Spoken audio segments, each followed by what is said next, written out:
જ્યારે નાના પગલાઓ મોટા સપનાઓ તરફ આગળ વધે છે ત્યારે સમાજમાં આશા જન્મે છે.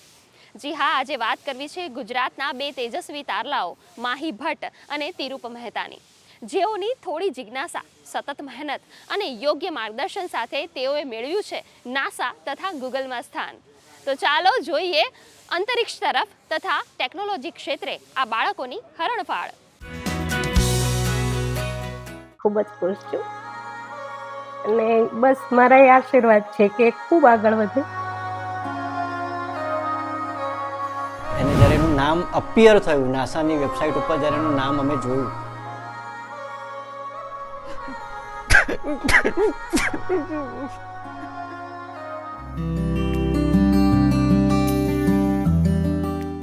એક ટાઈમ હતો કે જ્યારે નાની હતી ત્યારે ભાઈ હેમાંગ કુમાર ભટ્ટની દીકરી માહી એમ હતું, બરાબર. પણ અત્યારે હું જઉં છું તો બધા એમ કહે છે કે ભાઈ પેલી માહી છે ને એના પપ્પા છે, એવી રીતે. એટલે એક એ જે ઓળખ આવે ને કે એક દીકરીના નામથી આપણી ઓળખ થાય છે, બરાબર. એટલે એ આખો એક અલગ જ અહેસાસ હોય છે, એનો એક ગર્વની લાગણી કહેવાય. અમદાવાદની 14 વર્ષની માહી ભટ્ટે એ સફળતા મેળવી કે જે અનેક માટે પ્રેરણારૂપ બની ગઈ છે. માહી ગુજરાતમાંથી એકમાત્ર વિદ્યાર્થીની બની ગઈ છે જેણે નાસાની જુનિયર સાયન્ટિસ્ટની ટેસ્ટ પાસ કરી છે અને પ્રોગ્રામ માટે ક્વોલિફાય થઈ છે. એટલું જ નહીં, કલ્પના ચાવલા અને સુનિતા વિલિયમ્સ જેના પ્રેરણા સ્ત્રોત છે, એવી ધોરણ 9માં અભ્યાસ કરતી આ દીકરીએ માત્ર એક જ વર્ષમાં NASA, ISRO, IIRS outreach program, Eurospace academy અને યુનોસ્પેસ જેવી પ્રતિષ્ઠિત સંસ્થાઓ દ્વારા લેવાતી જુનિયર સાયન્ટિસ્ટની પરીક્ષા સફળતાપૂર્વક પાસ કરી છે. વિજ્ઞાન માટેનો રસ કેવી રીતે વિકસ્યો એવા પ્રશ્નોના જવાબમાં માહી કહે છે, મારા પપ્પા મારા માટે વિજ્ઞાનના પુસ્તકો લાવતા, એથી મને વિજ્ઞાન વિષય પ્રત્યે પ્રેમ જન્મ્યો.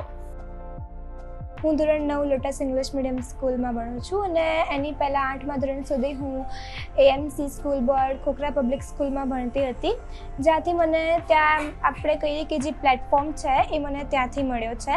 લાઈક એમાં દર વર્ષે સાયન્સ ફેર ને બધું હોતું હોય છે, તો એમાં હું પાર્ટિસિપેટ કરતી હતી અને પછી પ્રાઇઝ ને સર્ટિફિકેટ્સ બધું લાવતી હતી અને ઝોન લેવલ, ડિસ્ટ્રિક્ટ લેવલ જે આપણે કહીએ ત્યાં સુધી હું લાવતી હતી. અને ત્યાંથી મને એક પ્લેટફોર્મ મળ્યો છે અને સેલ્ફ કોન્ફિડન્સ જે કહીએ આપણે, જે મારામાં હતો નહીં, સ્ટેજ ફિયર હતો, બહુ જ વીક લાગતી હતી કે મને 1000 લોકોની આગળ જવા માટે. તો મને એ જે સ્કૂલ છે ત્યાંથી મને પ્લેટફોર્મ મળ્યો છે. ઇસરો જે છે એની એક્ઝામ્સ મેં બહુ બધી પાસ કરી છે અને પહેલાં તો મને જે શિક્ષા ગગન છે એમાં મને પહેલાં મળ્યું અને પછી એમાં મેં એન્ટ્રન્સ એક્ઝામ જે કહીએ એમાં મેં પાસ કરીને પછી આગળ અત્યારે હાલ હું રિમોટ સેન્સિંગના બારેમાં ભણું છું. આઉટરીચ પ્રોગ્રામ છે ઇન્ડિવિડ્યુઅલ અને એમાં હું ભણું છું હાલ. અને પછી નાસા અને પછી યુરોપ, ઓસ્ટ્રેલિયા, UNO અને યુનિસેફ આવી રીતે હું આટલામાં ભણું છું અને મને સર્ટિફિકેટ મળે છે. અને જે સ્પેશિયલ વેબિનાર કહીએ આપણે સેટરડે, જે આ ડિઝાઇન્સ કરતા હોય છે રોકેટ્સ ને બધાના, તો એના પણ લેક્ચર્સ અટેન્ડ કરું છું. એકવાર મારું જે એમ છે કે હું સ્પેસમાં જઉં એવી રીતે હું પણ જઈશ. માહી જેવી દીકરીઓ આગળ આવે એ માટે અમે વ્યક્તિગત રીતે અમારા શિક્ષકો દરેક દીકરીઓને કયા વિષય, કયા સબ્જેક્ટની અંદર રસ, રુચિ, વલણ છે એ ધ્યાનમાં રાખીને અમે એમને પ્રોપર કારકિર્દી માર્ગદર્શન, મોટિવેશનલ શિબિરોનો આ વિદ્યાર્થીઓને લાભ મળે એ માટેનો અમે પ્રયોગ કરતા હોઈએ છીએ.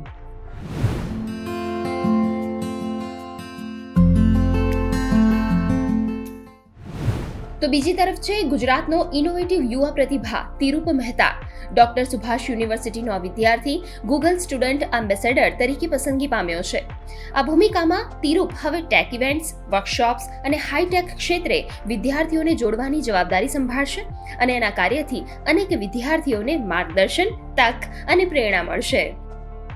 એની ઈચ્છા છે ગૂગલમાં જોબ કરવાની, તો એને ખૂબ સારી પોસ્ટ મળે ગૂગલ કંપનીમાં. હું પહેલેથી જ ગૂગલમાં જોડાયેલો હતો. ગૂગલ મારી ડ્રીમ કંપની છે.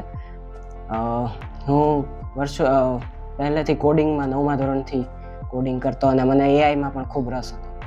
એટલે હું 1 વર્ષ પહેલાંથી ગૂગલ ડેવલપર્સ ગ્રુપની ઇવેન્ટ્સમાં જતો, કનેક્શન બનાવતો અને વર્ષો પહેલેથી આમાં એક્ટિવ હતો.